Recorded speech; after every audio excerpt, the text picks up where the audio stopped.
Do you find yourself spending a lot of money on plants and then you get them home and somehow the shapes and the sizes and the heights and the colours just aren't quite right for your border?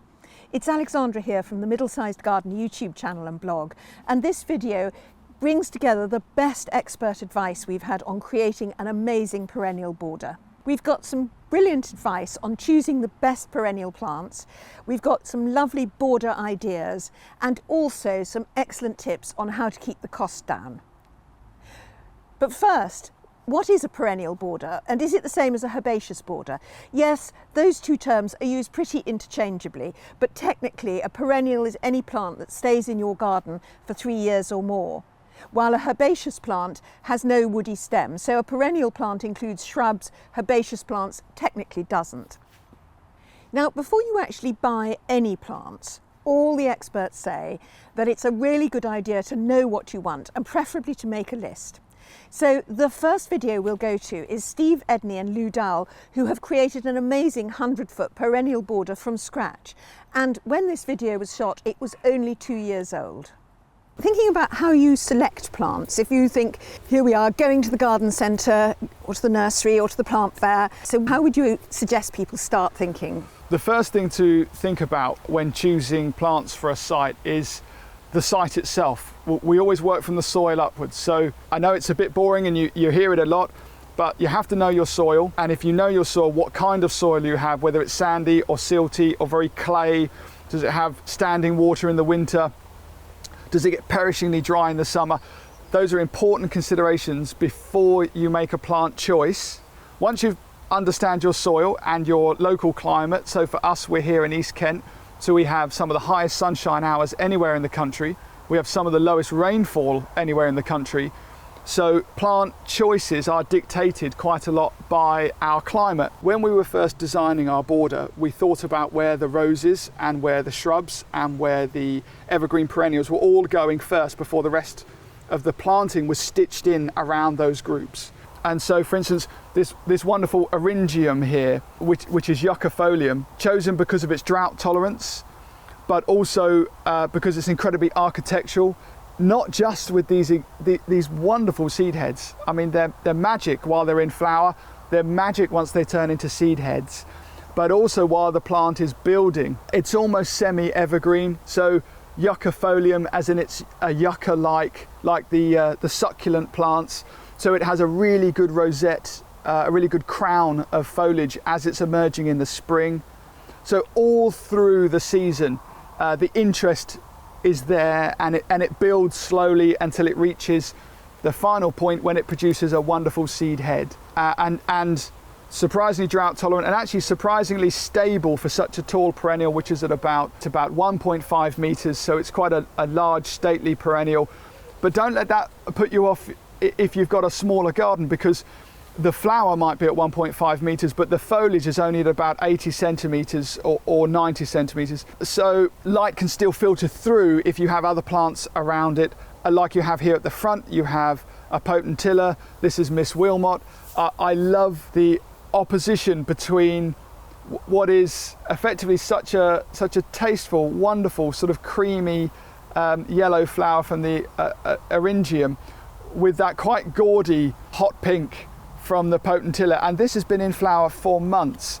Our front edges are very important to us to have really long flowering plants, and the potentilla also has a very different leaf shape, so that the texture between the different leaf types is really pronounced in the spring as the plants are developing and growing, so that there's real drama between the plants even when they're out of flower. And then rising above it to the back with the wonderful Steeper giganteum, Kleinfontaine.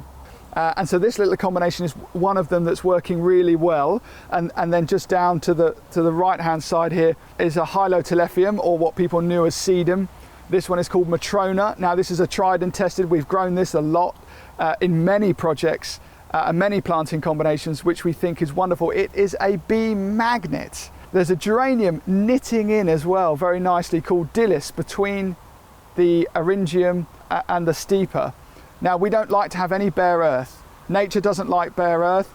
It will always colonize the ground with weeds. And that's a modern construct, isn't it, the word weed? this idea that it's a plant that we don't want, and so we call it a weed.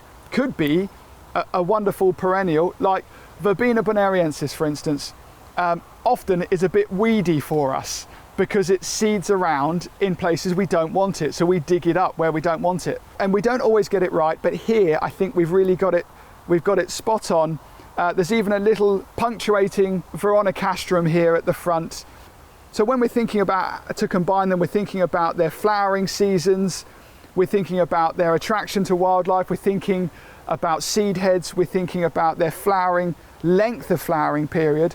So Verbena Bampton here at the front, wonderful purple foliage, wonderful purple flowers, an incredibly long flowering period, but all in the latter part of the summer. So in the spring, it's quite slow to get going, but actually we don't mind that at all because we want high and late summer interest from this border, and these provide it in abundance, and they're all working together without trying to control each other. We like to think of any of our beds and borders as like a really slow fireworks display.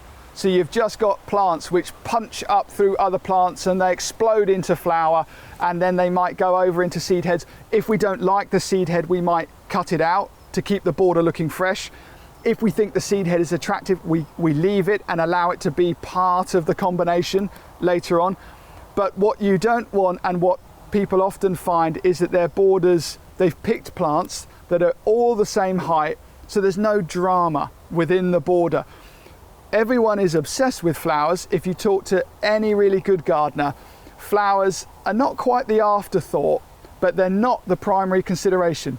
You're thinking about the height of a plant, you're thinking about its foliage, you're thinking about the other 3 seasons of interest that that plant might provide for you other than its season of flowering. Colour doesn't just mean flower.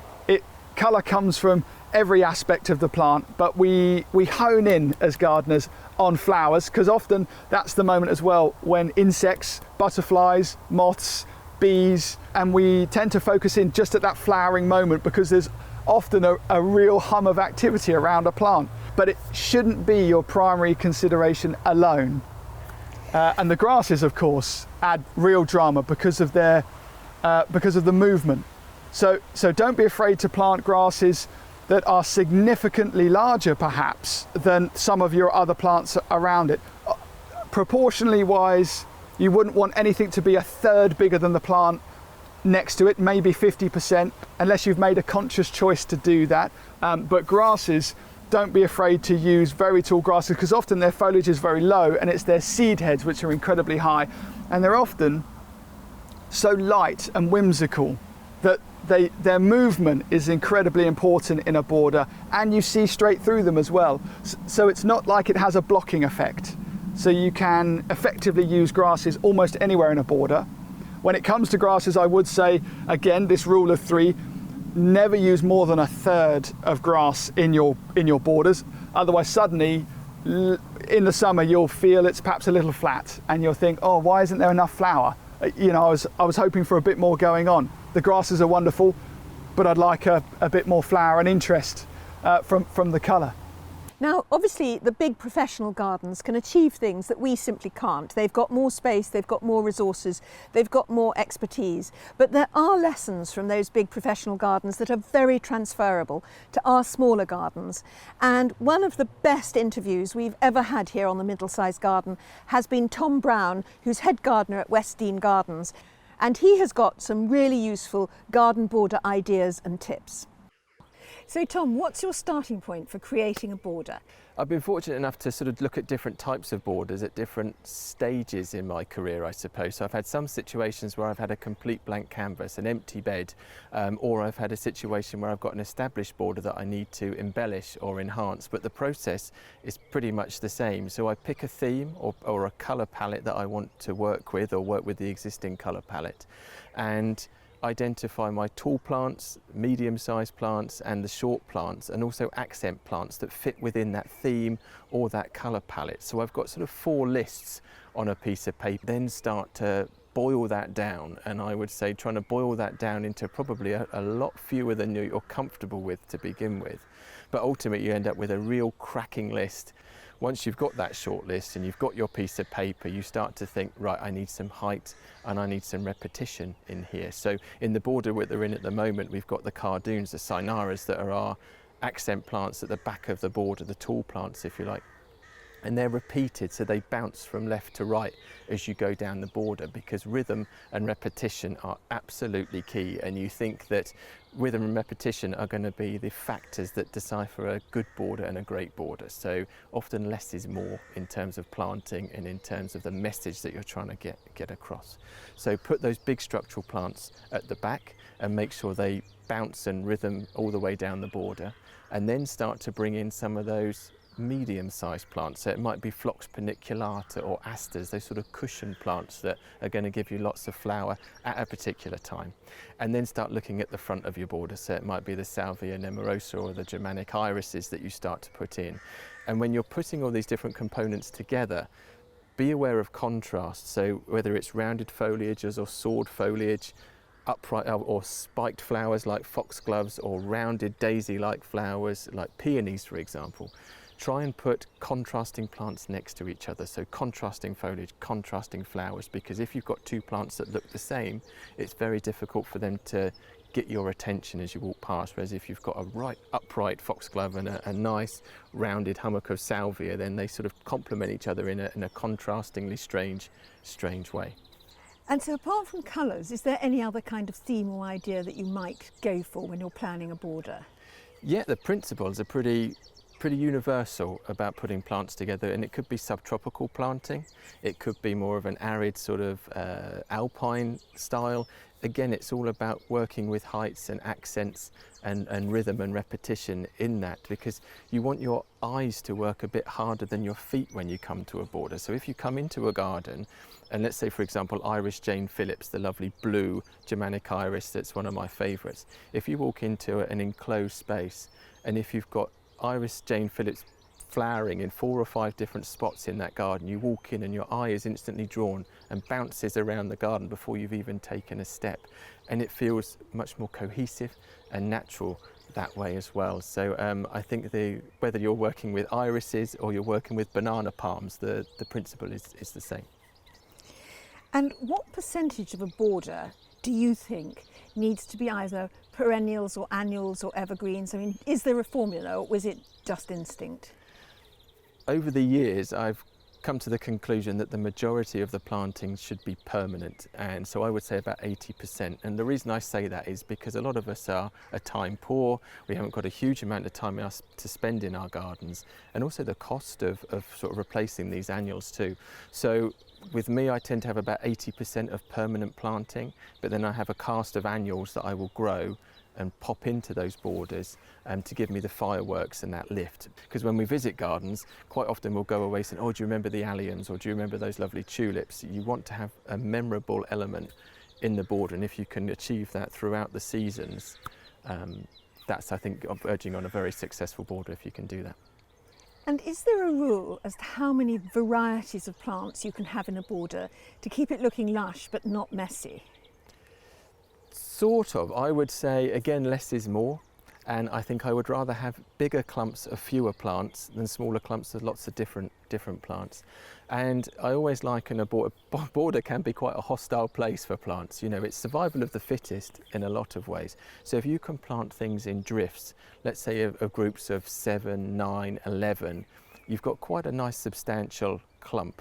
And that clump is big enough that if on the edges of that clump they're fighting and battling with their neighbours and you lose a couple from the edge, you've still got that really strong core that's delivering that particular quality from the flower that you want. So when you're working with these sorts of borders, you do find that some plants just don't cut the mustard, and they do tend to disappear. And it might be if they look weaker and aren't happy, then move them into another part of the garden, because this particular border is a bit like a rough school playground. You know, the strongest survive. But where I've got cardoons in this border and I've got orangiums that like the space, they like the open aspect. A couple of the cardoons have leant forward, so the orangiums at the very front of the clump are doing quite well, but the ones further back are being outcompeted by the cardoons. So this autumn I'll lift those and either move those clear of the cardoon or move them to another part of the garden.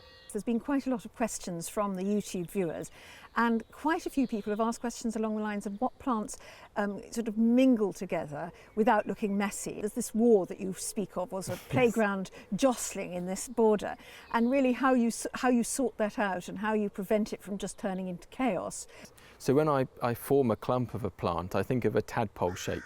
So I have the main body of the clump, and then the tail will often then disappear off into the back, or will then dovetail into another tadpole that's got the large clump there.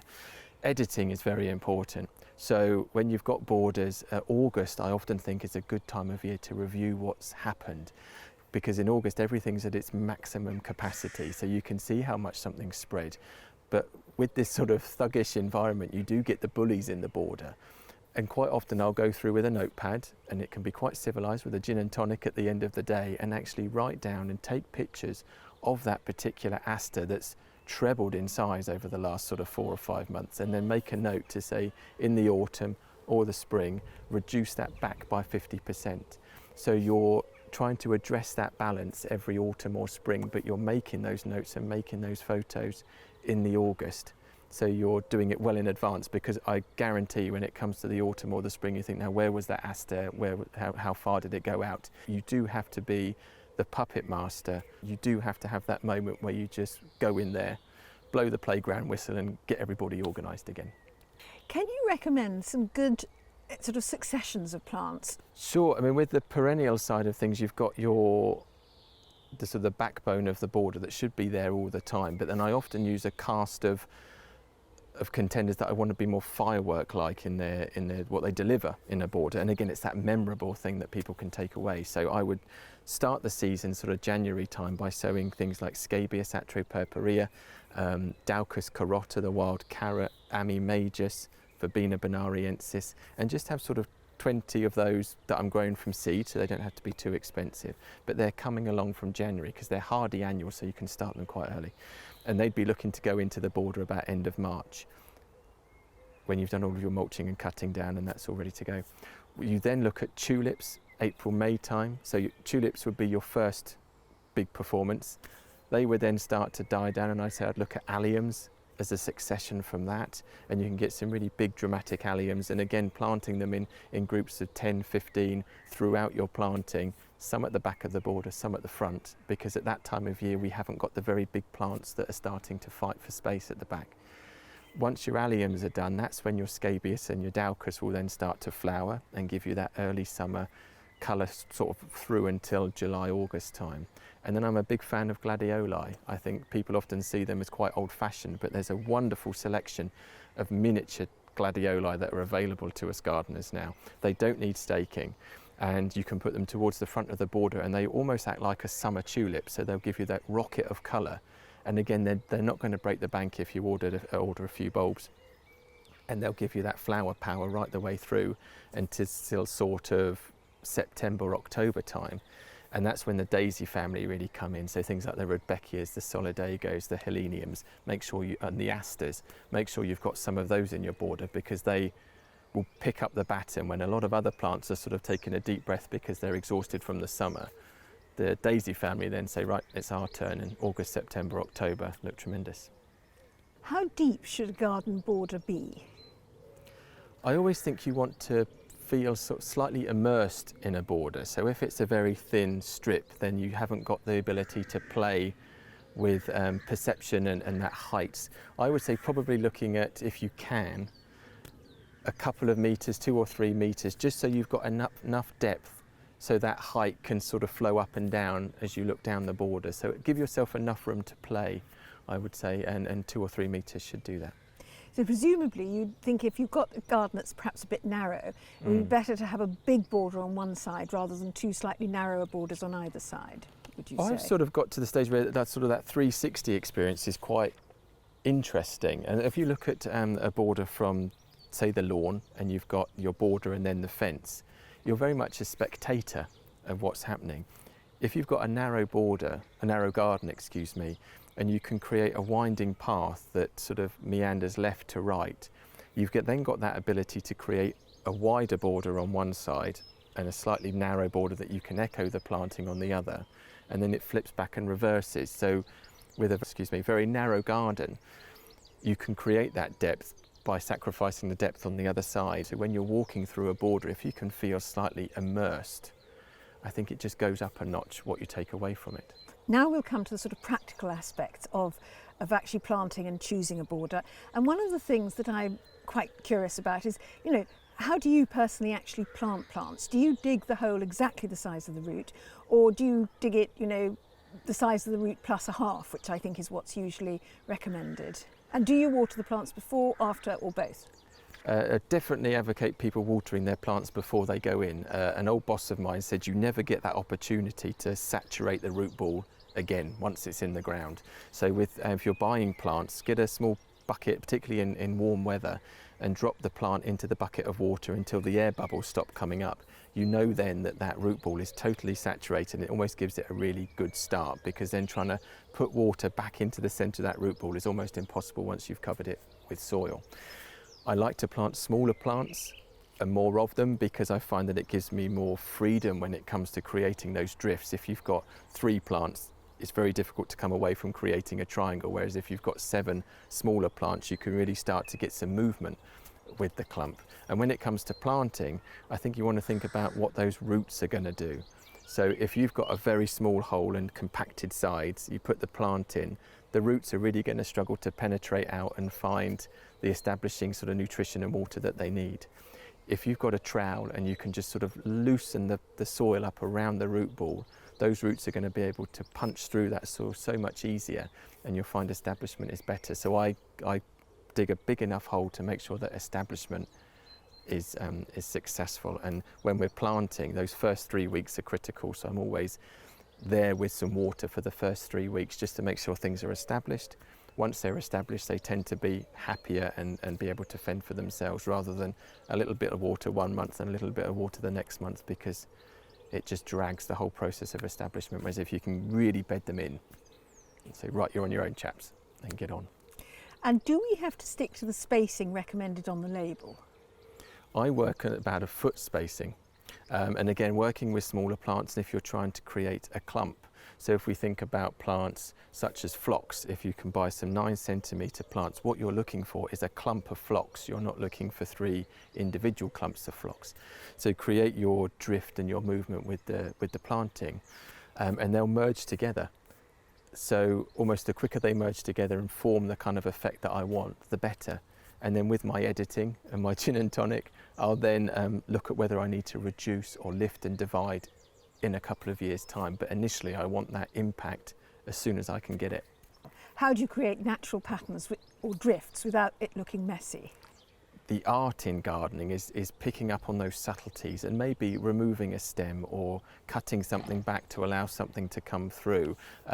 Where you've got foxgloves that have maybe seeded themselves in parts of the border and you're not quite sure if they're in the right place, let them flower, and if they then all of a sudden look untidy or are blocking something, go in there and just gently cut it back. Opium poppies, again, if you've got these seed heads and you think, I don't like that there because it's blocking the geranium, then just pop it out. So it's those constant gentle touches which is the real art of gardening. And I think when you're trying to orchestrate a border, little and often just gently corralling things into a space is much better than saying, right, once a month I'm going to come in here and bang some heads together and sort people out. So if you can get into that habit of just gently making sure that everything is where it should be, and if something looks out of place, a little trim, plants recover much quicker from a little trim rather than a hack. Do you think, I mean, taking that you've got years of expertise and professional gardeners here as well, do you think amateurs can get the full, gorgeous, colourful borders? And if so, is there any particular tip that would help an amateur gardener to achieve some of this professional look, taking that they're not going to do 3 years at horticultural college? I think it's always easier to curtail growth than it is to sort of encourage it too much. So I think fertility is really the key.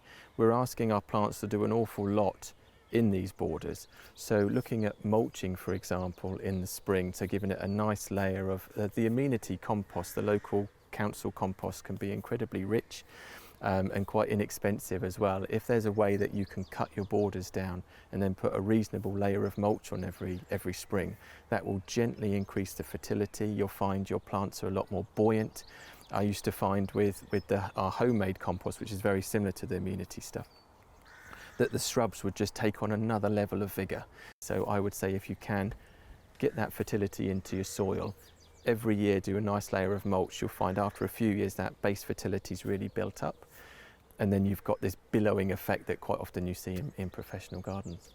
So what about staking? I've had questions from people saying that their plants either flop forward or they flop over each other.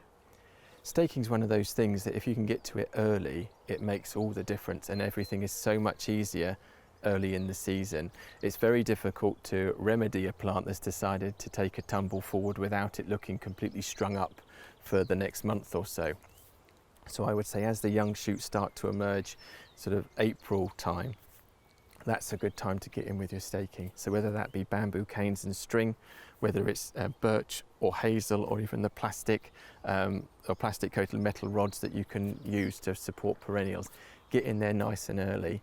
And as long as it's done in a way that the plants will outgrow the staking. So for example, if we've got a nice mound of birch that are geraniums coming up through, as long as the birch is at the right height that the geranium will then protrude out from the staking and it doesn't look as if it's overly trussed up, then that's the way to go. But go early, and if you've had problems with that plant in the past, go more extreme, because quite often a plant will hide the staking in time, and it's very difficult to then drag it back into some sort of order if it decides to take a tumble. Some of the plants in my border have been brilliant for 15 years. Others, I spend a lot of money on plants and they just turn out disappointing or they disappear. So to find out the best advice on choosing and placing plants in a border, let's go to Rosy Hardy of the YouTube channel Rosy Hardy Gardening, and whose nursery, Hardy's Cottage Garden Plants, has won so many awards they must have lost count. How do we choose plants when we go to the Garden Central nursery? Well, everybody is drawn in by the fact that there's lots of flower and lots of colour. Now, there's no problem in buying a plant that's got flower and colour there, but you are looking for something that is healthy. So the main thing you want to look for is at the base of the plant. So when you are choosing a plant, yes, go for the colour. I mean, this is a fabulous orange, isn't it? But then you've got to look and make sure that it's got a good bottom. There's nothing better than that. It needs to be thick in here with good foliage. It needs to have a bit of roots just appearing at the bottom of the pot here, so that it's not just a new plant put into a bigger pot. You don't want that. So something that is looking strong and healthy, good amount of growth here.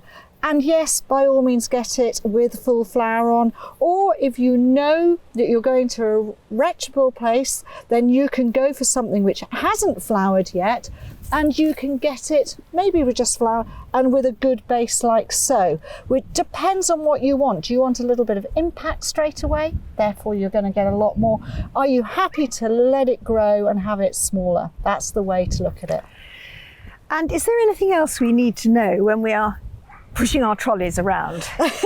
Yeah, I mean, one thing, don't get sidetracked, although, you know, the nurseries might like you to get sidetracked. But the thing to remember is that you are wanting a plant to grow in the right place. You've got to think about the aspect of your border to start off with so that you get the right plant. So if you've got a nice sunny border, say it's west facing, that's one of the easiest ones to do because you've got gentle light, and then, you know, as reasonable soil. You look at plant material. What do you want to do? Do you want to be bright and colourful? Do you want it to be tonal? And what are your aspirations for that border? That's your starting point. So you go out and look for the plants that you like, that are suitable for that situation.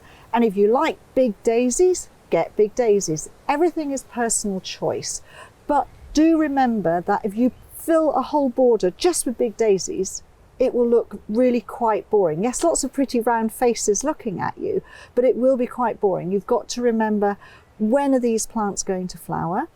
What is their length of flowering? So are you going to have flower, albeit intermittently, right the way through the season, or are you going to have a big burst of flower and then it stops?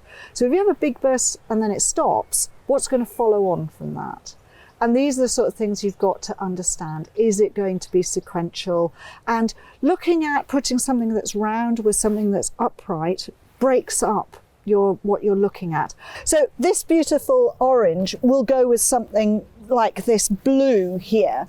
So if you were to go just for colour contrast, you've got really beautiful colours which will go together.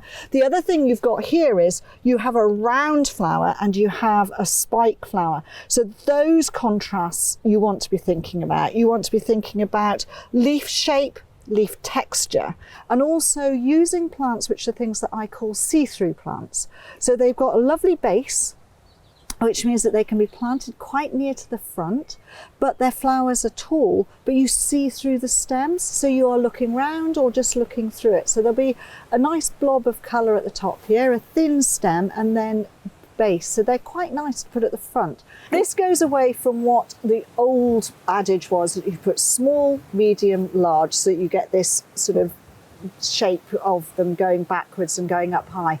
I actually like to have a bit of blousiness, then a bit of soft, and then a bit of height, and then a bit of low. And that way you get this undulation going through, and it means that if something isn't tall at the beginning of the year, it's tall at the end of the year. And you've got to plant what you like, because there is no point in going out and buying plants being told, oh, you've got to have that, you've got to have this. No, it's your garden, you've got to enjoy it. And that's what I say to people, you know, really enjoy what you like. Other people may not like it, but not everybody likes Marmite. So that's where you are starting from. And then it's a matter of thinking, how wide do these plants grow? Because you've got to put them together so that they don't overshadow each other. You've got to remember, some plants you'll buy as a small pot like this, so say something around about 10, 15 centimetres in size, but it's going to grow to something that is 60 centimetres. So you've got to give it its growing space. Now it won't do it in a year, it won't maybe not do it in 2 years. So what do you do in the meantime? Well, you fill in with annuals. And it's very easy to scatter a bit of cosmos seed or nigella and just have a little bit of filler, which you can then just pull out as the plants, and also as those plants go over, they'll smother those annuals and it won't really matter. So the plants will be quite happy to grow if they've got annuals in the way, but they don't want another perennial crowding in on them. Yeah, like that's that. correct, because the annual is going to die off anyway. So while they're growing, they'll just go over the top of it. But if you've got another perennial, then they're both going to be pushing each other's space. So I always say to people, if you really are unsure, hold your pots shoulder width apart. And for most plants, that is your right spacing. If you then have something that's really going to get large, so think of something like Cynara or, you know, the cardoon, that gets absolutely massive leaves. You would need to give that a lot more space, but it takes 3 years before it gets that big. So it'd be quite nice to put in a little bit of annual stuff while it's growing and leave that space there, because people find it very, very difficult to leave bare earth for something to grow into. Yes, if you want to put in something like a biennial or two, so you know you can use the odd foxglove or the odd bit of hesperus, for instance. They would all fit into that sort of planting, and after 2 years they're finished and the big plant has grown into its space. Know where you're going to be putting the plants, know your soil type, and always ask the questions. You know, that's the thing, especially if you're going to a nursery, you've got plenty of people who are very, very knowledgeable about their plants, and you want to be asking those questions and saying, do you think this is correct for my soil? I've got heavy clay, it is very, very wet. Will this beautiful saxifrage grow there? Probably not. So, you know, ask those questions. For instance, this beautiful geum, yes, it won't mind heavy clay. And those are the sorts of things you want to be asking. If you're going to be growing in a container, no problem, because you're going to be giving it what it wants. You're going to be watering it yourself, you're going to be putting it into a compost that you've bought. That's fine, but in the ground it's different. You need to have right plant, right place. So tell me how you partner plants when you're planning a border.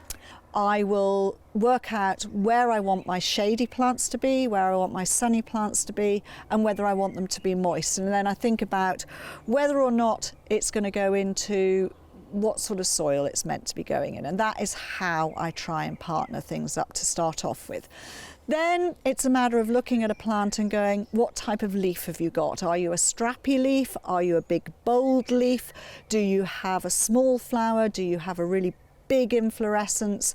And it's a matter of tying them in together so that you can have small frothy plants with something really big and bold, so you get a soft and then a hard, and then perhaps something soft behind that as well, which is slightly taller, but always tying in colour. So if the leaf is, for instance, a bronze leaf, then perhaps the flower in front of it will have a bronze stem and maybe a white flower, because then you get a continuity of colour going through, and it just will draw your eye into what you're building up. With broad leaves like this of the hosta, this one is a beautiful one. This one is called Purple Heart. Now, Purple Heart has got these beautiful purple markings down the stem and into the heart of the leaf. That then picks up with the big leaf behind of the regersea and this bronze colouring. But they're two completely different shaped large leaves, and they look really good together. You then have frothiness of this blue here of the phlox, moving into, using the light green, the colour of the stem of the hosta there, the colour of the stem of the angelica, and then a big round ball at the top. So all of this blends in. It's quite architectural, but then there's also some soft flower in there as well to soften the edges. And that's really what I'm trying to explain. But then also you get something like, we've moved over from the angelica in this, and we've moved into the dark of the aquilegia, so that coloration is still coming through.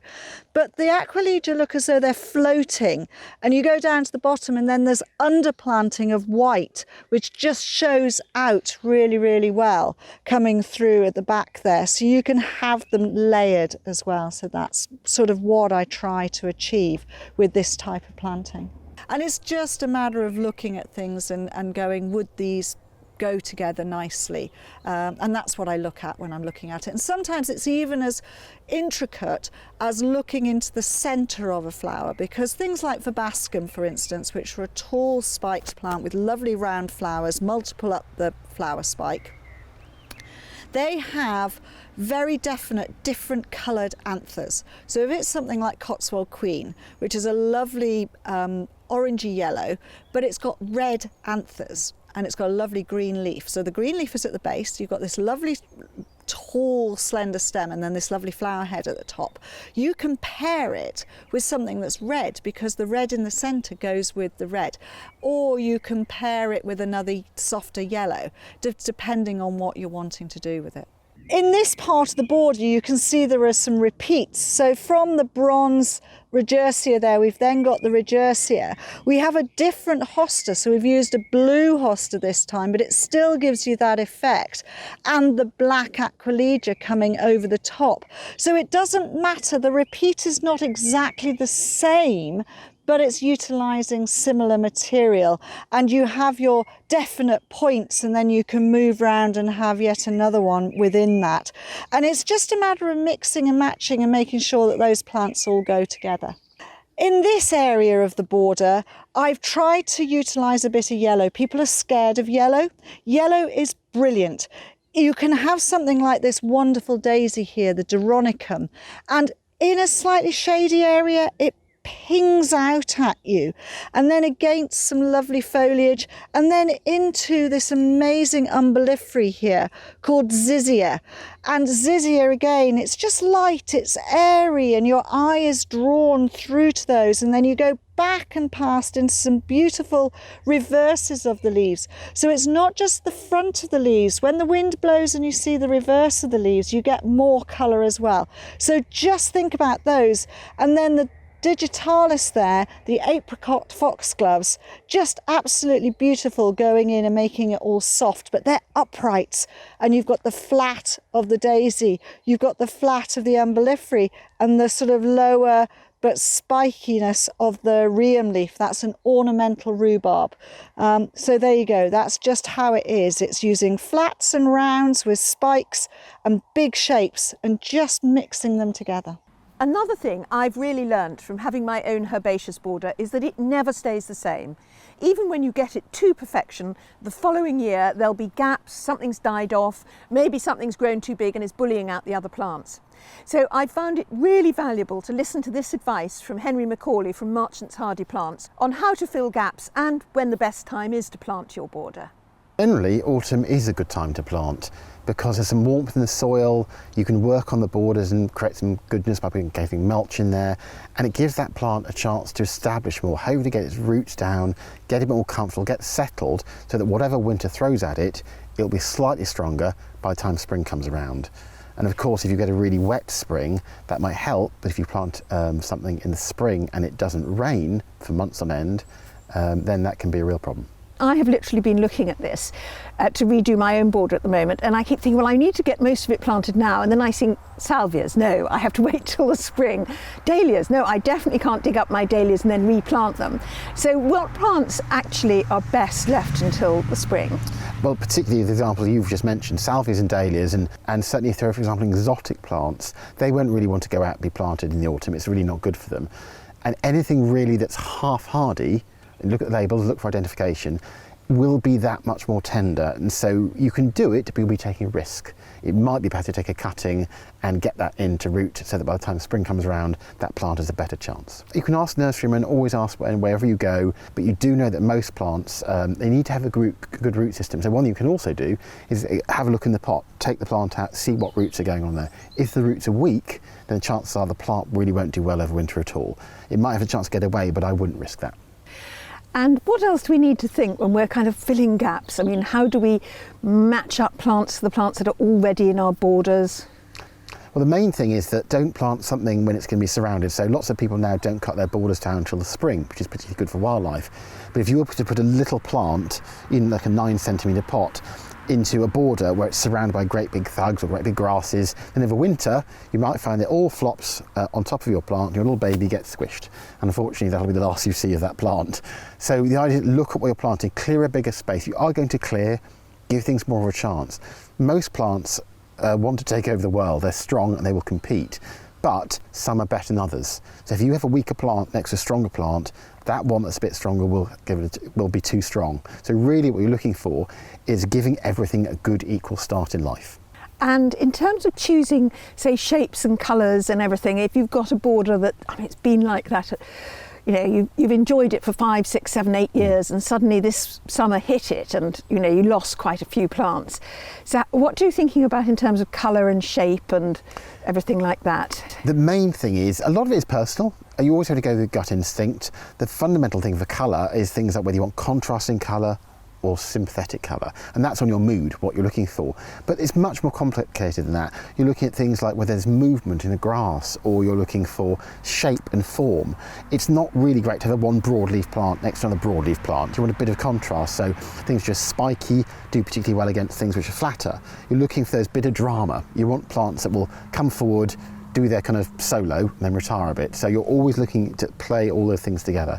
So for example, you can have, we have an aster latifolius, which is really good at this time of year, next to fuchsia magelica thompsonii, which is really great.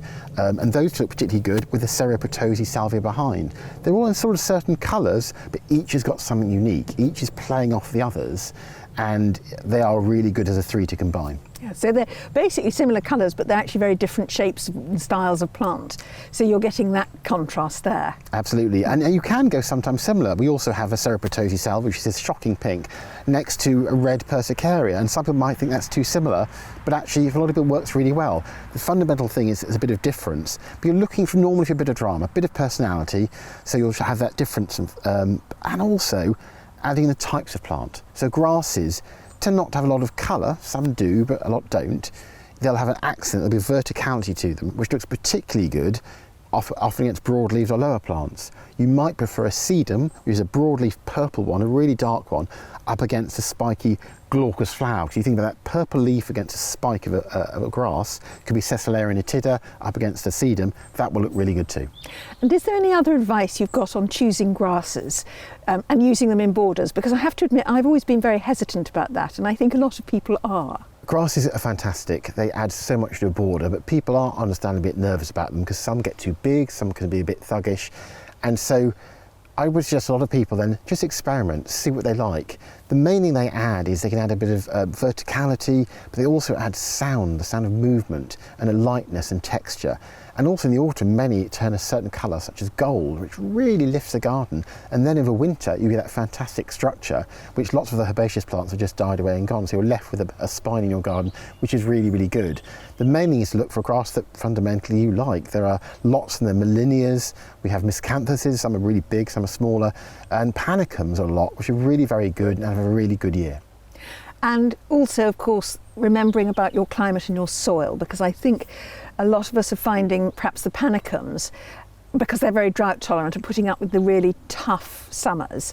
Any sort of plants that can be a bit more touchy about that in terms of the grasses? In terms of grasses, it really is that list. So we have miscanthus did really well, but this year they got browned a bit. They really had a bit of a tough time. A lot of them had creme brulee tops to them this year because they just got hit by that heat after the drought. Millennias are very good, but again, they will tell you if it's a bit too dry. It is panicums that we found have been the best performers, really. They just seem to have that bit of resilience. And in terms of other plants, what would you say? I mean, what would you say, this is a plant I would always have in my border, I could never be without it? These days it is hard to beat salvias. Once the sunshine gets going, they will often flower all summer long, and salvias come in so many different shapes and sizes. You do need to be careful over winter they don't get too wet and too cold. But once they start flowering, they can flower their socks off, and often it's a really strong colour. There's some subtle ones and paler ones, but for sheer strength of character. And one of the benefits of them is because they come from Mexico, they're summer dormant. So over there, they flower in the spring, have a quiet summer, and come back in the autumn.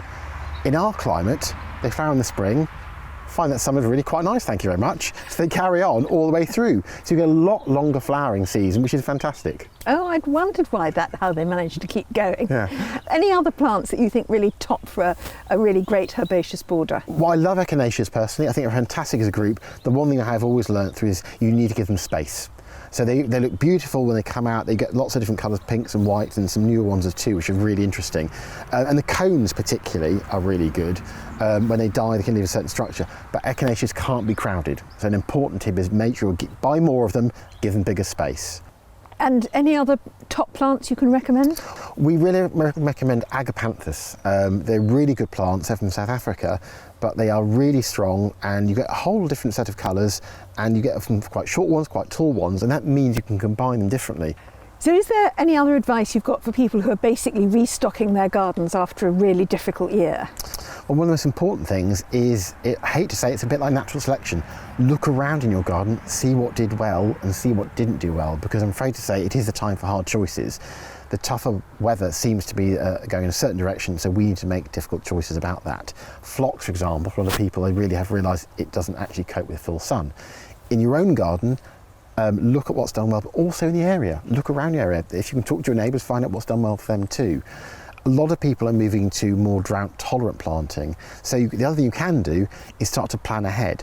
It is better to clear a large area, as large as you can, than clear little bits. If you're clearing small, you'll just chink around the edges. It's better to clear a large area of border and start again. It also means you can add more compost if you want to the soil, or if you're looking for drier, sometimes grit. Sometimes better drainage. It depends what you're trying to do, but it's best not to just do a bit of tinkering. It's best to go in with both feet. When I recently revamped my own herbaceous border, I had a couple of comments from people saying that if you dig up an entire border and then you replace it with plants, it's really expensive, and that actually you'd have to be quite wealthy to do it. And of course, I agree, they're absolutely right. But actually, that's not what most of us do. There are lots of ways of cutting costs in your herbaceous border, and so here are the best ones. I've been checking out the best tips for saving money if you want to create a beautiful border. But of course, in order to work out whether those tips will work for you, you need to know the pros and cons of those tips and how much you could actually save. You may be starting from scratch, maybe putting a border where there hasn't been one before, or completely changing a current border. Obviously, you may be working in a different currency from what I am, and plants may be more expensive or cheaper where you are. But just knowing what the costs are on one border shows you how much proportionately you could save with some of these tips. I researched how much perhaps a landscaper might charge to fill an entire border, and I also looked at the cost of plants online and in a nursery and measured out a square metre of my own garden. And it is difficult to do an estimate, but I'm estimating around £50 per square metre. My border is 10 metres by 3, so that's 30 square metres, and that would mean completely restocking it from scratch would cost £1,500, which is a significant investment. The first tip that any garden designer will give you about saving money in the garden is to make a shopping list before you leave the house. If you just walk into a garden centre or nursery and put the plants that seem most attractive into your basket, you'll finish up buying lots of things that look good at one particular time of year and leave you with gaps at the rest of the year. It's also very easy to overbuy, but this tip is about not having wastage. There are also quite a lot of factors in choosing the right plant for the right place, which is why I wrote them down on a sort of grid format on a list. The factors include whether the plants need a sunny or a shady spot, their height, their spread, their flower colour, when they flower, their foliage interest, whether they're useful for wildlife, and any other factor that's important to you. So I put this on a grid list, and in fact you can download this. It's from my website for free. It's called the Beautiful Borders Checklist, but you could also do it yourself on Excel. And it took me several hours to actually really research what plants I wanted and fill out the list and everything like that. And then I went to the Great Dixter Plant Fair because it has lots of lovely independent nurseries to buy the plants. And of course, I forgot the list. But what I found out was that having done the work on the list, I was very much more focused when I actually came to choosing the plants. People often ask if it's cheaper to get plants from local nurseries and local growers than it is to go to garden centres. And I don't think it is cheaper. I haven't particularly seen that it's cheaper. However, it can mean less wastage. If you buy a plant from someone who's grown it locally, it will be used to your conditions and your soil. And additionally, you'll be able to talk to the grower and ask their advice, and that's absolutely invaluable. So if you want successful plants, I think buying from local independent growers is a really good idea. When I got home from Great Dixter with my haul, I actually did the list again with the heights and the spread and the flowering colour and the foliage colour and everything, because it was hugely helpful when I planted it out. The second tip, which you'll see quoted quite widely, is also about keeping the long-term costs of your border down rather than saving on the initial cost, and that is to choose perennials or shrubs instead of annuals. Annuals are plants that grow from seed, flower and die in 1 year, and they have been the mainstay of colour in garden borders for a long time, and they provide wonderful colour. However, if you have to buy flowers and plants every year, those costs are going to add up over the years. Perennials are plants which stay in your ground for 3 years or more, and shrubs are plants which stay in the ground for 3 years or more and have a woody structure to them. And of course, even though perennials and shrubs are not cheaper than annuals, in fact they may be slightly more expensive, they nevertheless stay in your garden for years on end and they reduce the long-term maintenance. The third tip, however, really will take some money off that £1,500, and that is reuse some of your old plants. Of course, if you're starting a border from scratch, you may not be able to do that. But if you're completely renovating a border, you will actually have to dig up as many of the plants as you can. Garden designers made it absolutely clear to me that I really needed to clear the border as much as possible, because otherwise I would just be planting around the old border design and making compromises about where plants needed to go. However, some of the plants I dug up, I put in pots and I'll be replanting them in the border in different places. And there are also a core of plants and trees that I didn't want to dig up and I definitely wanted to keep. And apart from the trees, those were the roses and the irises. So adding together the plants that I've kept in the border and actually kept in pots to replant in the border, that's about 10% of the border. So that would save me £150. Our back borders also need replanting, and some of the plants I've dug out of the main border are simply going into the back border because there isn't a budget for renovating the back border. When you buy your plants can really save you money. At the end of the summer, in the autumn, you'll see discounts of up to 40%. Plants are not looking at their most attractive at that time of year, and people aren't thinking about their gardens. But autumn is a really good time to plant perennials and shrubs, and many gardeners are now tending to plant in autumn rather than in spring. I saw discounts of at least 40% when I was shopping for plants in the autumn, and I filled about a third of my border with these plants. There is a slight problem in the sense that you do have to buy plants that will be happy in the soil in their first winter. Many plants which would be hardy once established may be a bit more vulnerable if you get very bad weather in their first winter.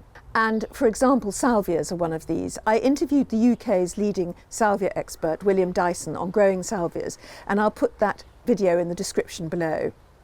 And he said that salvias really should be planted in spring. So I bought a couple of salvias and I kept them in my potting shed over winter, and they're looking very healthy. So looking at what I saved by buying plants in the autumn rather than the spring, I reckon that's about a third of the border, and that's 40% off. So I reckon that saved me £180. The next money-saving tip is one that can really cut the cost of your borders, although I haven't used it as much as I could have done, and that's propagating plants. I'll put a video about propagating plants in the description below, but at its simplest, it's cutting a little bit off plants, sticking them into potting compost, letting the roots grow and growing another plant. Propagating isn't difficult, but you can have losses, so you would need to propagate more plants than you need. And of course, if you're going to have a border which has, say, 180 plants in it or 200 plants in it like mine, you'd have to propagate about 240 plants to get a completely free border. The other thing is, of course, you would have to rely on having friends who've got plants that you want. You always have to ask people before you snip a bit off for propagating. Some people have sort of traditionally sneaked a little bit of a cutting into their bag, but this is frowned upon because in gardens which have lots of visitors, if there are one or two very special plants and even a small percentage take cuttings from those plants, then it can really affect the shape of the plant, how it's pruned and its flowering. I reckon that most home gardeners could probably take 12 to 15 cuttings. And the thing is, of course, you have to take them the year before you're going to plant them because they need to grow on before you can plant them in the soil. But if you're planning to have a new border next year, you could propagate this year, and I reckon even with just 12 to 15 plants, you could save £90. The other tip that can really save you lots of money is growing from seed. You can grow lots of plants from seeds, and if they're not annuals, you will have to say grow them from seed this year and then bring them on for a couple of years before they're ready to plant in the ground. But if you grow your annuals from seed, you can really save money. A packet of cosmos will likely to be about £5 or less, and you can usually grow about 30 plants from that. But if you buy cosmos as seedlings or plantlets, you'd probably pay at least £1 for them. So that's a very good saving. And if you're revamping your border from scratch, you will have gaps in the first year, and annuals will fill those gaps beautifully. I reckon I've saved about £25 from growing from seed, and you could certainly save more. The next tip is one where I have actually saved a lot, but it isn't right for everybody, and that is self-seeding plants. I've got over 25 self-seeding plants in this garden, and they've been here for quite a long time. So it's been easy for me to go around the garden and pick up things like self-seeded Lychnis coronaria or red campion, and which has grown in the path, and I will dig up 5 or 6 plants and then plant a little group of them in the new border.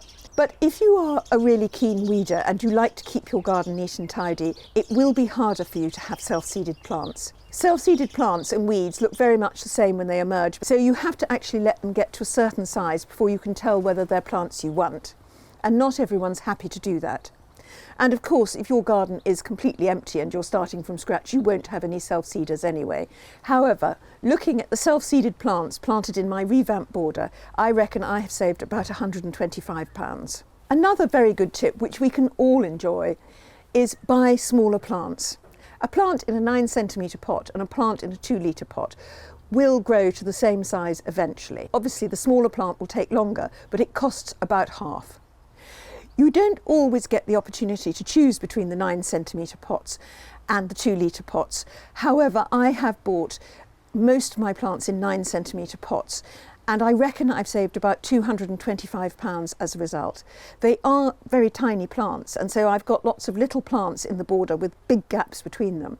And those gaps obviously will be there in the summer, and I'll maybe fill them with annuals. So it's not a perfect way of doing it, but it is a substantial saving. And ultimately those 9cm pots will actually create just as big plants as the 2-litre pots. If you add up all those savings, it's actually over half the cost of the 1,500. Of course, once you've got your border looking amazing, you want to keep it looking amazing. And what with all this extreme weather around, that can be difficult. But if you get things like watering and pruning right, then actually the border will go on looking good. So don't miss this video coming up next on how to save your garden from stressful weather. And thank you for watching. Goodbye.